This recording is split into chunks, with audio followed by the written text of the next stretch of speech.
Hello everyone, my name is Caitlin, and for this assignment, looking over the lesson plan template we got in the instructions, this is definitely something new for me. It's not a lesson plan I've ever seen before. While I haven't really been on the actual lesson side plan of things as an IA, I kind of am just told what to do for the most part. This past school year, I kind of got put into that position more, which was really exciting. And it kind of showed me there's a lot I still need to learn, but this specific template I have not seen before, but I do really appreciate how in-depth it is and how much it covers, and it really clearly lets whoever is observing or whoever is trying to understand your lesson, it really lets that person know everything that's supposed to happen and every point you're trying to touch on and everything you're going to be doing to make that lesson successful. And I think this template is really, really good at covering all of those things.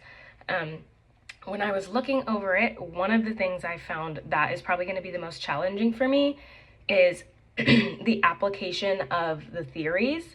I can read about the theories, I can understand them, but I think when it comes down to kind of connecting those theories to the lessons I'm teaching and see which ones, whether it's behaviorism or progressivism or any of those, seeing kind of how each of those fit into my lesson, I think that might be a little bit more difficult for me, because it's really easy to just go in and teach a lesson, but kind of getting deeper into that and finding the theories that are really you're touching on in the lessons, I think will be more difficult. The second thing I think will be kind of difficult for me is the differentiation.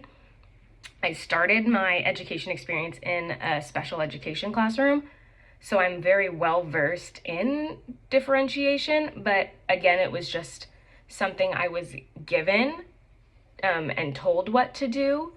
So I think when it's time for me to really get into like the nitty gritty and get down to like all the nuts and bolts of the differentiation and how to best support each kind of learner, I think that will be a little difficult for me figuring out who needs what and how to best support those kids. And then I think the last thing that would probably be a little bit difficult for me is I would say probably the ways to assess what kids have learned. There's summative and there's formative assessments, and kind of figuring out how to best figure out how successful you were as a teacher and where your lessons kind of landed and how they stuck with your kids.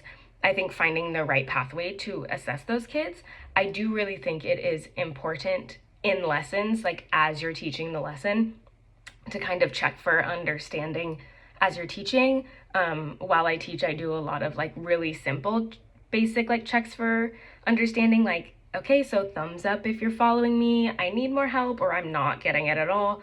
So I think throwing those in the lesson too are really important. But then of course at the end of the lesson, trying to find the right form of assessment to really check if the kids are gathering what you're saying.